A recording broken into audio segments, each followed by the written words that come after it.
আমি 22শে ডিসেম্বর থেকে নিয়ে 11ই জানুয়ারি পর্যন্ত লন্ডনে থাকলাম। বিভিন্ন জায়গায় গেলাম, বিমানে গেলাম, গাড়িতে গেলাম, ট্রেনে গেলাম। কোথাও যে দুজন মানুষ বসে গল্প করছে এটা চোখে পড়লো না। রাত 2টায় গেলাম, রাত 3টায় গেলাম, 4টায় গেলাম, ভোরে গেলাম, সন্ধ্যায় গেলাম। বিভিন্ন সময়ে আমি সফরে থাকলাম, গ্রাম দিয়ে হাঁটলাম, একবারে গ্রাম থেকে গ্রাম। কোথাও যে দুজন বসে মানুষ গল্প করে না। আমি বিমানে থাকলাম 14 ঘন্টা, সিঙ্গাপুর এয়ারলাইন্স, সিঙ্গাপুর থেকে লন্ডনে গেল 14 ঘন্টায়।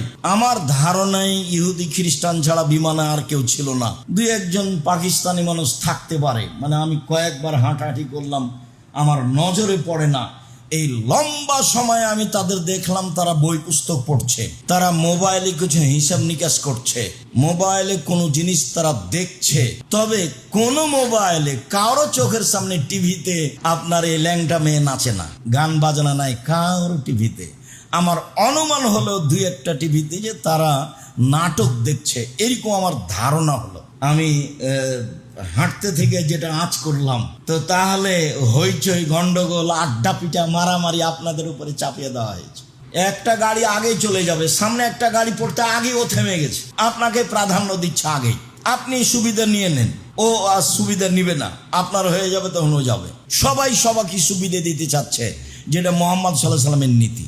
লন্ডন সফরে যেটা বুঝলাম, এর আগেও বুঝেছিলাম, একদিন বলেছি, তাতে মানুষের যেটা আদব কায়দা, চাল চলন, যেটা রাসূল সাল্লাল্লাহু আলাইহি সাল্লাম বলেছেন, এটা তারা নিয়ে নিয়েছে। আর তাদের নিতে এবং মানতে সমস্যা নেই, এই জন্য যে তাদের কাছে শয়তান নেই। শয়তান তো ওখানে কোনো কাজ পায় না, কি করবে তাকে? পর্দাতে চালালেই কি, নামাজ পড়ালেই কি, আর না পড়ালেই কি, ওখানে কোনো কাজ নাই তাদের। তখন শয়তান ওদেরকে আর বিরক্ত করে না, একবারে সব সুন্দর নিয়ম কানুন তারা নিয়ে নিয়েছে। কোন সময় কেউ কারো ক্ষতিতে চলে না। একটা মেয়ে 22 হাতের বোরখা পরে সারা রাত সারাদিন হাঁটলে কেউ তার সাথে মজাকীয় কথা বলবে না। মজাকীয় কথা বলে যদি, আর যদি অভিযোগ করা হয়, 18 বছর জেল হবে।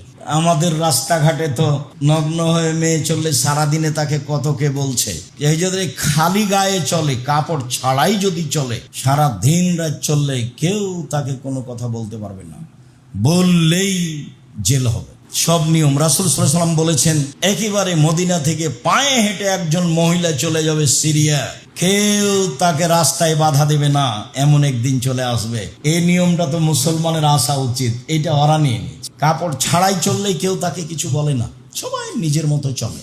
তো প্রয়োজন ছিল আদর্শ আমাদের গ্রহণ করা, শিষ্টাচার আমাদের গ্রহণ করা। শয়তানও আমাদেরকে বিরক্ত করছে, আর ওরাও শয়তানের সাথে সাথ দিয়ে সব সমস্যা আমাদের উপরে চাপিয়ে দিচ্ছে, যেগুলো থেকে বেঁচে থাকা আমাদের খুবই জরুরি, যদিও খুবই জটিল। বেঁচে থাকা খুবই মুশকিল। সুদ হোক, অন্যায় হোক, নির্বাচন হোক, যত কিছু আছে, মোবাইল হোক, এইটাই কি আর কম ফেতনা? মোবাইলই কি কম ফেতনা? টিভি কি কম ফেতনা? দিন রাত ল্যাংটামে আপনার সামনে নাচছে, আপনিও তো মানুষ, আপনার হাতে মোবাইল আছে, দেখলে আপনার অন্তর পরিবর্তন হবে। এত বড় মোবাইলে না জানি কি আছে। তখন ওই হেডলাইন লিখাই হলো, অবিবাহিত ছেলে মেয়ের পড়া নিষেধ, অবিবাহিত ছেলে মেয়ের পড়া নিষেধ। ওই মোবাইল দেখলেই মনে হবে দেখি এতে কি আছে, যেটাতে আপনি ভালো বিশ্বাসী।